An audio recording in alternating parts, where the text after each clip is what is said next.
مکتبۃ البشرا page number 9 جو ہے وہ کیا کر دے، کھول لے آپ لوگ کتاب الطہارت۔ اچھا دیکھو ارکان الصلاۃ، ارکان جو ہے جیسے کہ ہمیں معلوم ہے کہ دین کے ارکان جو ہے 5 ہے، ان میں سے سب سے پہلے جو ہے نماز ہے، سمجھا گیا۔ اب نماز کو صلاۃ ہے، سمجھا گیا کتاب الصلاۃ۔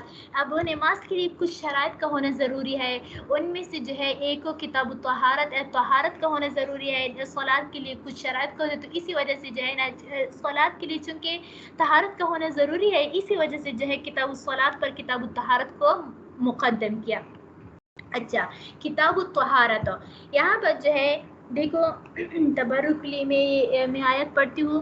قال اللہ تعالی فی القرآن المجید یا ایہا الذین آمنوا اذا قمتم الى الصلاة فاغسلوا وجوہکم وایدیکم الى المرافق وامسحوا برؤوسکم وارجلکم الى الکعبین۔ تو دیکھو کتاب الطہارت، یہاں پر جو ہے دو چیزیں ہیں، کتاب الطہارت۔ اب یہاں پر ہم یعنی طہارت کی کتاب، اب کتاب کسے کہتے ہیں، اب اس کی مختصر سی تعریف ہم کرتے ہیں۔ کتاب جو ہے یہ اصل میں اس کی لغوی تعریف ہے، کس چیز کو کہتے ہیں، جمع کو کہا جاتا ہے، جمع سمجھے، جمع کرنا۔ جیسے کہ ہم کہتی ہوں نا کتبت الشیء، میں نے چیزوں کو جمع کیا، کتبت الاقلام، میں نے قلموں کو جمع کیا، سمجھ آ گئی، ای جمعت یعنی میں نے جمع کیا۔ تو اسی وجہ سے کتاب الطہارت، کتاب کو کتاب اسی وجہ سے کہا جاتا ہے کیونکہ ان میں اشیاء کو، مسائل کو، فصول کو، ابواب کو سب کو جمع کیا جاتا ہے، اسی وجہ سے کتاب کو کتاب کہا جاتا ہے۔ اب طہارت میں طہارت کے مختلف انواع کو اور ان کو جمع کیا، اسی وجہ سے کتاب کو کہا جاتا ہے۔ اب یہاں پر سوال ہوتا ہے کہ ہم لکھنے کو کتابت کو بھی تو ہم کتابت کہتے ہیں نا، تو اس کی وجہ تسمیہ کیا ہو سکتی ہے؟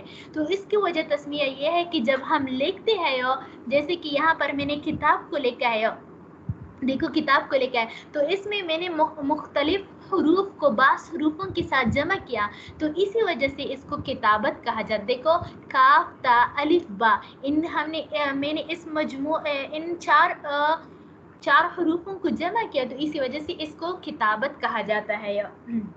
یہ تو اس کی لغوی تعریف ہوئی کتاب۔ اصطلاحی تعریف کسے کہتے ہیں؟ مسائل کی اس مجموعے کو کہا جاتا ہے جو کہ مستقلاً اچھا کیا ہے، مسائل کی اس مجموعے کو کہا جاتا ہے جو کہ ہم جنس ہو، ایک جنس کے ہو، سمجھ آ گئے، مسائل کی اس مجموعے کو کہا جاتا ہے جو کہ ایک جنس سے تعلق رکھنے والے ہو۔ اب دیکھو کتاب الطہارت، اب یہاں پر طہارت کی کتاب، اب طہارت ایک جنس ہے نا، اس میں جو ہے طہارت ہی کے مسائل ذکر کیے جائیں گے، نماز کے مسائل ذکر نہیں کیے جائیں گے، زکوٰۃ کی مسائل ذکر نہیں کیے جائیں گے، روزے کے مسائل ذکر نہیں کیا جائیں گے، حج کے احکام ذکر نہیں کیا جائیں گے، اسی طرح بیوع یعنی بیع و شراء کے احکام کو ذکر نہیں، طہارت کی جتنی بھی مسائل ہے اسی کو ذکر کیا جاتا ہے۔ اب کتاب ہمیشہ جو ہے یہ مختصر القدوری ہوا، اس طرح دوسری کتاب جو ہے فتاوی، اس میں مختلف 3 قسم کی چیزیں آتی ہیں، ایک کتاب ہوتا ہے، ایک باب ہوتا ہے، ایک فصل ہوتا ہے۔ کتاب جو ہے یہ سب سے عام ہے، پھر اس کے بعد باب عام ہے، پھر فصل جو ہے یہ خاص ہے، یعنی کتاب جو ہے ایک ہی جنس کے مسائل اس میں جمع کیے جاتے ہیں، اور باب میں جو ہے ایک ہی نوع کے مسائل ذکر کی جاتی ہے، اور فصل میں ایک ہی جز پر ذکر کیا جاتا ہے۔ میں مثال دیتی ہوں، جیسے طہارت میں اب مختلف قسم کے مسائل، اس میں وضو کا بھی ذکر آئے گا، غسل کا بھی ذکر آئے گا، اسی طرح کیا نجاسات کا بھی ذکر آئے گا، کتاب الحیض باب الحیض کا بھی ذکر آئے گا، حیض استحاضہ کا بھی ذکر آئے گا، نفاس کا بھی ذکر آئے گا۔ تو اسی وجہ سے یہ تمام مختلف قسم کی طہارات جو ہے نا، طہارت کی پھر مختلف انواع ہے نا، تو ان انواع کو کتاب میں ذکر کیا ہے، پھر اس ایک نوع کو لے کر باب بنایا جاتا ہے۔ اب دیکھو نجاسات جو ہے یہ ایک الگ نوع ہے، سمجھا کہ حیض جو ہے یہ ایک الگ نوع ہے، تو پھر اس کی باب بنایا جاتا ہے، پھر کیا کر دیا جاتا ہے، اسی مسائل میں سے ایک جز کو لے کر جو ہے فصل بنایا جاتا ہے۔ اب دیکھو طہارت کی تمام نجاسات سب کو جمع کیا ہے تو کتاب بنایا، پھر ان میں سے نجاسات کو لے کر باب بنایا، پھر فصل کو لے کر کیا کر دیا، پھر نجاسات کی پھر دو قسمیں ہیں، نجاست غلیظہ، نجاست خفیفہ۔ نجاست خفیفہ کو لے کر فصل بنایا جاتا ہے۔ یہ تو ہو گیا کتاب کے بارے میں۔ اب طہارت جو اصل بیس ہے اور بیسک ہے اس کتاب کا، اب ہم اس کے بارے میں تھوڑا سا تفصیل جانتے ہیں۔ طہارت کسے کہتے ہیں؟ طہارت، ٹائم بھی کم ہے، 5 منٹ رہ گئے ہو، اس کو ختم بھی کرنا ہے۔ اچھا، طہارت جو ہے اس پر کبھی زیر آتا ہے، اس کے اندر زیر بھی آتا ہے، اس پر میں لگا لیتی ہوں، زیر بھی آتا ہے، اس پر زبر بھی آتا ہے، سمجھ آ گئی ہو؟ اور اس پر پیش بھی آ سکتا ہے، اس پر پیش بھی آتا ہے۔ اب جب اس پر زبر زیر پیش یعنی ضمہ، کسرہ اور فتحہ کی تبدیلی سے اس کا معنی بھی تبدیل ہو جاتا ہے۔ اب ہم جو ہے اس کا لغوی معنی کرتے ہیں۔ اب دیکھو، جب ہم اس کو کیا پڑھتے ہیں، طہارتن پڑھتے ہیں، طہارت مصدر پڑھتے ہیں، تو اس کے معنی آتے ہیں نظافت یعنی پاکی، سمجھ آ گئے؟ پاکی آتی ہے۔ لیکن جب ہم اس کو کیا پڑھتے ہیں، طہارت پڑھتے ہیں، تو یہ اعلی نظافت پر بولا جاتا ہے، سمجھ آ گئے؟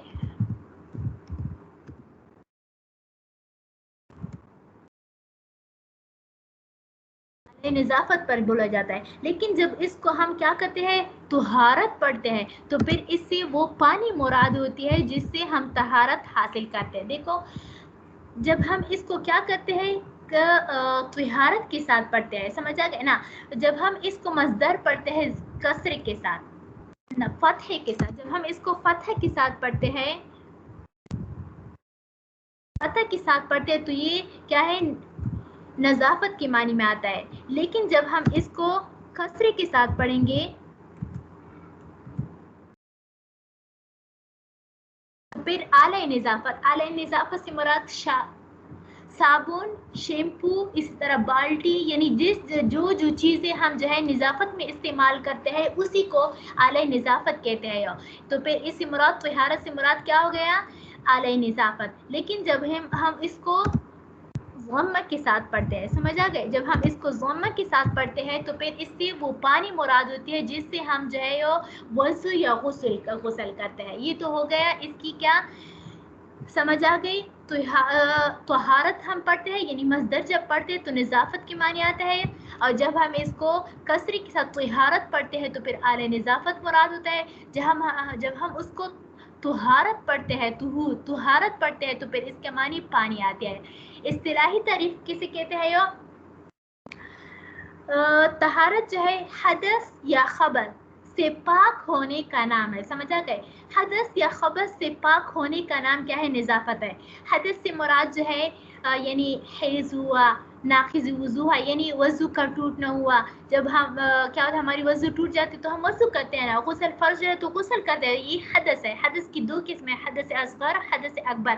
حدث اصغر جو ہے جب ہمیں وضو کی ضرورت، یعنی وہ اشیاء جب ہم پیش ہے جس کی وجہ سے ہماری وضو ٹوٹ جاتی ہے، جیسے پیشاب ہوا، خون کا نکلنا، اسی طرح ریح کا نکلنا، تو جب یہ چیزیں پیش آ جاتی ہے تو ہمیں، یعنی حدث اصغر جب پیش آ جاتی ہے تو ہمیں کس چیز کی، طہارت اصغر کی ضرورت ہے، یعنی وضو کی ضرورت ہوتی ہے۔ لیکن جب ہمیں کیا پیش آ جاتی ہے، حدث اکبر، یعنی جب ہمیں حیض آ جاتی ہے یا نفاس آ جاتی ہے یا جنابت یا دوسرے یعنی غسل کے واجبات میں سے کوئی واجب آ جاتا ہے، تو پھر جو ہے حدث اکبر جب ہم پیش آتے ہیں تو پھر ہم طہارت اکبر کرتے ہیں، سمجھے؟ غسل فرض ہو جاتی ہے، تو اسی وجہ سے جو ہے وہ کیا ہو جاتا ہے، تو ہم جو ہے پھر طہارت حاصل کرتے ہیں۔ خبث سے مراد جو ہے وہ کیا ہونا ہے، بدن کا پاک ہونا، کپڑے کا پاک ہونا، جگہ کا پاک ہونا۔ نماز کے لیے ان چیزوں کی ضرورت ہے نا، تو اس سے خبث مراد ہے۔ یعنی طہارت جو ہے حدث یا خبث سے پاک ہونے کا نام ہے۔ حدث کی دو قسمیں ہیں، حدث اصغر جس کی وجہ سے وضو واجب ہو جاتی ہے، حدث اکبر جس کی وجہ سے غسل واجب ہوتا ہے۔ خبث سے مراد خباثت، سمجھ آ گیا؟ یعنی نجاسات جب ہم پر لگ جاتے ہیں، کپڑوں پر لگ جاتے ہیں یا جہاں پر ہم نماز پڑھتے ہیں وہاں پر لگ جاتے ہیں، تو یہ خبث مراد ہے۔ اچھا، یہ تو اصطلاحی تعریف ہوا۔ طہارت کی لغوی معنی نظافت کی ہے، اصطلاحی تعریف جو ہے حدث یا خبث سے پاک ہونے کا نام طہارت ہے۔ اسی طرح دوسری علماء نے یہ بھی بیان کیا ہے، لیکن وہ صحیح نہیں ہے، کیونکہ طہارت کے کتاب الطہارت میں صرف وضو کے مسائل کو ذکر نہیں کیا ہے بلکہ غسل کے مسائل کو بھی ذکر کیا ہے. وہ فرماتے ہیں اعضاء ثلاثہ اور ایک اس کے مسح کرنے کا نام ہے, یعنی وضو کا نام طہارت ہے, لیکن یہ وہ تعریف فٹ نہیں آتا کیونکہ طہارت میں ہم مسائل بھی وضو کے احکام بھی پڑھتے ہیں, غسل کی بھی بات ہے.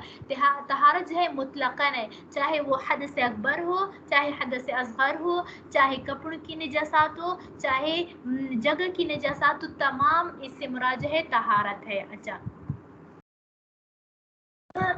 آگے جاتے ہیں. طہارت جو ہے ہمیشہ دو چیزوں سے حاصل ہو جاتی ہے, سمجھا کہ حدث اکبر حدث اصغر کی بات کر رہی ہو, سمجھا کہ یعنی جب ہمیں حدث اکبر پیش آئے یا حدث اصغر پیش آئے تو ہم دو چیزوں کے ذریعے سے اس نجاست کو اس حدث کو زائل کر سکتے ہیں. پہلا کون سا؟ پانی, سمجھا کہ پانی, اور دوسرا جو ہے مطلق پانی سے مراد ہے, سمجھا کہ جو کہ پانی کنویں کا پانی, یہ جوس اس سے مراد نہیں ہے, جوس یا شربت یا عصیر یہ وغیرہ. اور دوسرا جب پانی موجود نہ ہو تو تیمم بھی اس کے قائم مقام ہے, یعنی جب ہم حدث یا خبث کو دور کرنا چاہیں تو ہم سب سے پہلے پانی کے ذریعے سے کریں گے, اور اگر پانی موجود نہ ہو تو پھر تیمم کے ذریعے سے کریں گے. آگے جو ہے طہارت کی دو قسمیں ہیں, ایک طہارت خفیفہ جس کو ہم وضو کہتے ہیں, سمجھا گیا, جس کو طہارت خفیفہ سے مراد وضو ہے, سمجھا گئے, یعنی بعض اعضاء کی دھونے کا نام طہارت خفیفہ ہے جو کہ وضو میں پیش آتا ہے. دوسرا ہے طہارت غلیظہ, اور یہ کل وضو کا نام, یعنی غسل کے نام کو ہم طہارت غلیظہ کہتے ہیں. طہارت غلیظہ کہتے ہیں, سمجھا کہ پھر طہارت کے مختلف شرائط ہے, پھر طہارت کے کتنے ہیں مختلف شرائط ہے. ایک جو ہے یعنی طہارت کی وجوب کے لیے شرائط ہو, اور دوسرا جو ہے طہارت کی صحت کے لیے شرائط, یعنی کب جو ہے ہم پر طہارت واجب ہو جاتا ہے اور کب جو ہے ہماری طہارت جو ہے وہ صحیح ہو جاتی ہے. تو طہارت کی شرائط شروطی وجوب جو ہے کل کے کتنے ہیں؟ 9 ہے. پہلا ہے اسلام کا ہونا, یعنی جب ہم وضو کرتے ہیں تو وہ مسلمان ہی کرتا ہے نا, ان کے علاوہ نہیں کرتا. دوسرا یہ کہ عقل کا ہونا, یعنی جب کوئی مجنون جو ہے وہ تو طہارت کو جانتے ہی نہ ہو تو پھر جو ہے وہ کیا تھے تو وہ کسی طرح وضو کر سکتا ہے یا غسل کر سکتا ہے. تیسرا ہے بلوغ, یعنی بلوغ جو ہے وہ کیا ہوتا ہے, یعنی یہ وجوب طہارت میں سے ہے, سمجھے, شروطی وجوب میں سے ہے, یعنی ہمارا طہارت جو ہے تب واجب ہوتا ہے جب کہ ہم بالغ ہوتے ہیں. اور تیسرا ہے کہ حدث کا لاحق ہونا, یعنی طہارت کب واجب ہوتا ہے جب ہمیں حدث پیش نہ آئے, اگر حدث سے پہلے ہو جائے تو یہ وضو علی الوضو کہلاتا ہے یا غسل علی الغسل کہلاتا ہے. اسی طرح تمام اعضاء پر پاک ماء مطلق پہنچانا, سمجھا گیا, یعنی اگر وضو ہے تو 4 ہاتھوں کا دھونا, اسی طرح جو کہ 3 وضو اعضاء ثلاثہ ہے, اور اسی طرح سر کا مسح کرنا, اگر ان میں سے ایک بھی چھوٹ جائے تو پھر ہمارا جو ہے وہ طہارت جو ہے وہ واجب نہیں ہوتا, سمجھا گیا. یعنی اگر کسی کا ہاتھ نہ ہو, سمجھا, اگر کسی کا ہاتھ نہ ہو تو ایک ہاتھ نہ ہو تو اس کا ایک ہاتھ کا وہ ہونا کیا ہو جاتا ہے, اس کے طہارت حاصل کرنا جو ہے وہ ان سے ساقط ہو جائے. لیکن جب دونوں ہاتھ ہو صحیح سالم ہو تو تب جو ہے وہ طہارت واجب ہو جاتا ہے. اور اسی طرح حیض کا نہ ہونا, نفاس کا نہ ہونا, پانی یا مٹی کے استعمال پر قادر ہو, جب پانی پر قادر ہو تو تب جو ہے پانی کسی کے ساتھ طہارت حاصل کرنا واجب ہے, اور جب پانی نہ ہو تو پھر تیمم سے بھی چلتا ہے. اسی طرح شروط صحت, سمجھا گئے, شروط وجوب جو ہے وہ کل 9 ہے اور شروط صحت جو ہے وہ کل 3 ہے, 3 یا 4 بنتے ہیں تقریباً. پہلا جو ہے تمام اعضاء پر پانی پہنچانا. پہلا کیا ہے کہ ہمارا وضو تب صحیح ہوگا جب کہ ہم جو ہے اس میں ایک بار, یعنی جتنے فرائض ہیں نا, انشاءاللہ کل ہم پڑھیں گے کہ کتنے فرائض ہیں وضو میں, جب ہم اس پر ہو تو اس میں ایک بال کی برابر بھی جگہ خشک نہ ہو, اگر ایک بال کی برابر بھی جگہ خشک ہو تو پھر جو ہے وضو نہیں ہوتا. پھر اس کے بعد حیض نہ ہو اور نفاس نہ ہو, اور غیر معذور میں طہارت حاصل وضو کی